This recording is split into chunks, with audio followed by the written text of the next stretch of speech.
Il cuore del Doge. Avete mai sentito parlare di un cuore sepolto nella Basilica di San Marco?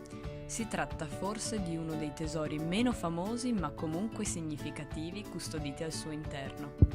Tutto parte da Francesco Erizzo, nobile istriano, che fu sempre molto attivo politicamente nella Repubblica di Venezia. La grande considerazione di cui godeva presso l'opinione pubblica lo portò ad essere eletto doge il 10 aprile 1631, al primo scrutinio, con ben 40 voti su 41.